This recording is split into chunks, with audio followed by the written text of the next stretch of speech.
पूरी नाग जाति को खत्म करूंगा। उन्होंने एक महायज्ञ शुरू किया, सर्प यज्ञ।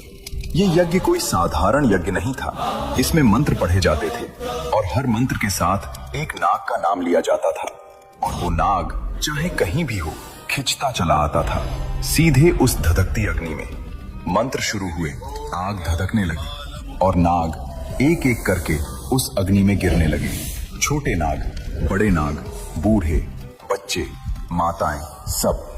नागलोक में हाहाकार मच गया। चारों तरफ चीखें थीं, रोना था, दर्द था। वो श्राप सच हो रहा था जो कद्रू ने कभी गुस्से में दिया था। और वासुकी वो नागलोक में बैठे थे और हर उस आवाज को सुन रहे थे। हर मंत्र के साथ एक नाम, हर नाम के साथ एक चेहरा, हर चेहरे के साथ एक याद। यह तो मेरे दरबार का सेवक था। यह तो मेरे भाई का मित्र था। यह तो अभी बच्चा था। वासुकी की आंखें भर आईं। जो राजा कभी नहीं रोए थे, समुद्र मंथन के दर्द में नहीं रोए, त्रिपुर दहन में नहीं रोए, आज रो रहे थे। उनकी प्रजा जल रही थी, उनके भाई जल रहे थे और वो कुछ नहीं कर सकते थे क्योंकि ये श्राप था, उनकी अपनी माँ का श्राप। वासुकी के मन में एक ही सवाल था, क्या एक माँ की गलती की सजा हमेशा बच्चों को मिलती है? क्या एक झूठ पूरे वंश को मिटा सकता है? वासुकी ने आंखें बंद की, शिव को याद किया, मन ही मन बोले, प्रभु, मैंने हमेशा सबकी मदद की, आज मेरी मदद करो, रास्ता दिखाओ। दोस्तों, वासुकी की प्रार्थना सुनी गई। दरअसल बहुत पहले जब ये श्राप दिया गया था, तब ब्रह्मा जी ने वासुकी को एक उपाय बताया था। उन्होंने कहा था, वासुकी, तुम्हारी बहन जरत्कारु का विवाह ऋषि जरत्कारु से होगा। उनका एक पुत्र होगा, आस्तिक, और वही आस्तिक एक दिन इस सर्प यज्ञ को रोकेगा। वासुकी को वो बात याद आई। उन्होंने अपनी बहन मनसा देवी की ओर देखा, जो खुद दर्द में थी, खुद रो रही थी। वासुकी ने कहा, बहन, तेरा बेटा ही हमारी आखिरी उम्मीद है। मनसा देवी ने अपने आंसू पोंछे, बोली, भाई आस्तिक जाएगा, हमारा वंश बचेगा। आस्तिक युवा थे, तेजस्वी थे, वेद ज्ञान से भरे हुए। वो उस यज्ञ स्थल पर पहुंचे जहां आग धधक रही थी, मंत्र गूंज रहे थे, हर तरफ भय था। लेकिन आस्तिक निडर थे।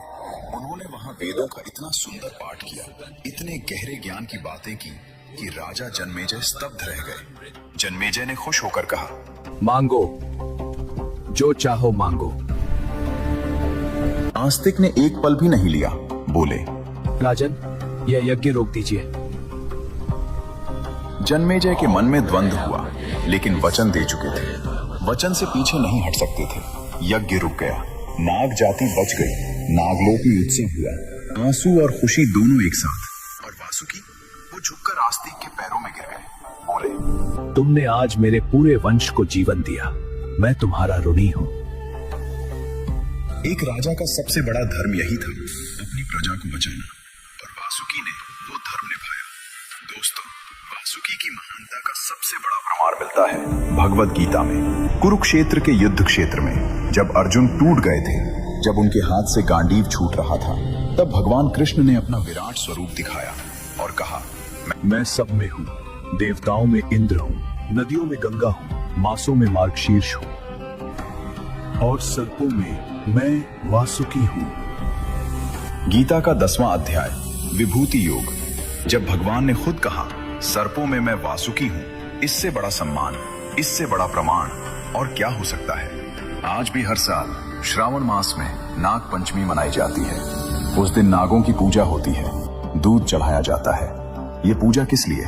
वासुकी की याद में, उनके त्याग की याद में, उस राजा की याद में जिसने कभी मांगा नहीं, बस दिया।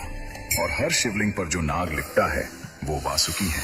आज भी हर मंदिर में, हर शिवलिंग पर वो आज भी अपने भगवान की सेवा में है। तो दोस्तों, ये थी वासुकी की वो अद्भुत गाथा।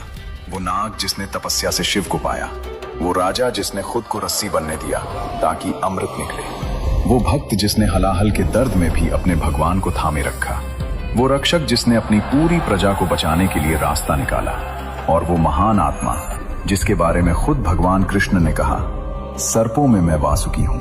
वासुकी हमें सिखाते हैं, सच्ची भक्ति वो नहीं जो मांगती है, सच्ची भक्ति वो है जो देती है। सच्चा राजा वो नहीं जो सिंहासन पर बैठे, सच्चा राजा वो है जो प्रजा के लिए खड़ा हो।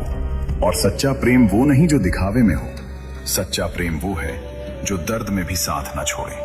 अगले वीडियो में हम लाएंगे शेष नाग का रहस्य, तक्षक की कहानी और नागलोक का अनजाना इतिहास।